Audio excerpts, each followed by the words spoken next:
Good morning. Welcome to More Than a Few Words, the video conversation edition. We are without Lorraine today. She's stuck in Paris with her husband on their anniversary. So yeah, we're just gonna have to make do, and I think we're gonna have a very stern talking to her when she gets back. Just leaving us high and dry like that. Of course not. She's having a great time, so we're happy for her. But today, I'm Sam Untoval, and I'm joined by Britt this morning, and today we're going to talk about coaching a little bit. Now, I feel like when people hear the word coach, they think of a big, burly, kind of just angry person just screaming on the sidelines of a football game with a headset on and throwing a clipboard. But that really isn't the case. There are coaches for kind of every walk of life, not just sports. Yeah, it's really interesting how that term has really evolved over the last couple of years. I never really thought about it until I went to a Women in Business luncheon, and I ran into someone named Hallie Simpson, who is actually a professional business and life coach. And this is something that she deals with every day and teaches people how to, how to live their life the best way possible for them while this ends. So she came in and actually gave us kind of a talk on how she goes about that and kind of went through the different steps. Very cool. Shout out to Hallie.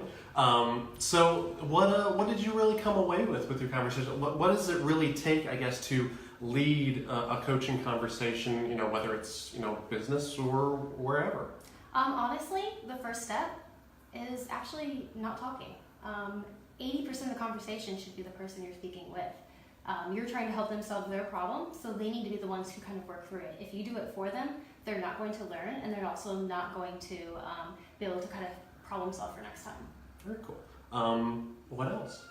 Basically, you can break down that conversation into about 7 steps. Okay. If you go into a conversation with someone you're trying to coach, have a plan straight up. You want to start out having that agreement, saying, this is what we're talking about today, what are your goals? Okay, this is your goal, how will we go about it? And just kind of guide the conversation from there, kind of building. You kind of explore those situations, and then you create awareness of the different obstacles or positive things that could be coming out of this. About halfway through the conversation, you just kind of stop for a minute and kind of reiterate everything you've talked about, make sure we're still on track.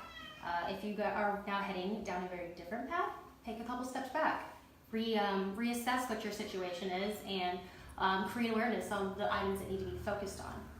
And once you guys have a full understanding of this is what I need to solve X, Y, Z, keep pushing forward, set those goals, and then come up with a plan to hold each other accountable. Very cool. So just lots of listening, lots of recapping. I think. I think a lot of times people get away from kind of recapping, especially in kind of high pressure situations. But yeah, okay. What else? The recapping, like you said, is honestly one of the most important parts. Is every step of the way, kind of going back and saying, okay, so based on this has changed to this, and just making sure everyone's on the same page. Because I feel like in this day and age, because we all are just so connected, sometimes things get lost in translation. So it's more important than ever to really step back and just kind of reassess. Yeah, those clear, definable goals in any situation, I feel like are just so crucial. I think one of the last really important things that we talked about was how to handle the situation at the end game. Everyone knows that when you succeed, they're like, yeah, take a minute to bask in it. Don't forget, I know it's a fast-paced world, but take a second. Just enjoy your victory for at least 5 minutes before jumping to the next thing. It's just gives you some time to decompress and kind of just switch gears. But at the same time, people always ask, well, what if I fail? Yeah. But that's not always a bad thing. Failure does not have to be this doom and gloom that we all put it out to be.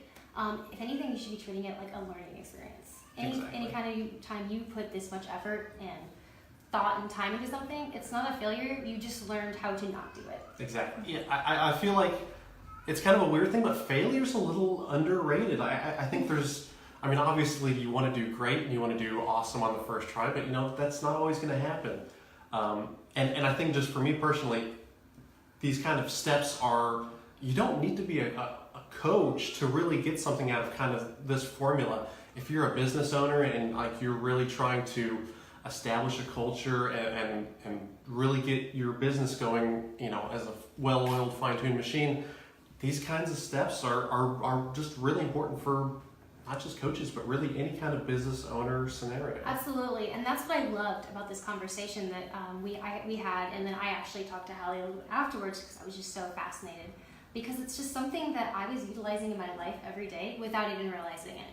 Whether it's managing someone working at a caricature stand to like a big business working in the corporate America and kind of working with the people I was training. Like, it's just always been something I've done without realizing it, and putting like a name to the face, I guess. Just kind of really opened my eyes. Yeah, well, who knows? Maybe you'll be the next Hallie and then take someone under your wing. Maybe. I'll leave it to the professionals. Definitely. Awesome. All right. Well, thanks for joining us, guys. If you're interested in learning more about how to get your business where it needs to be, whether it's through coaching or anything else, check out our library of resources, check out our blog, and we'll catch you next time. Thanks for joining us.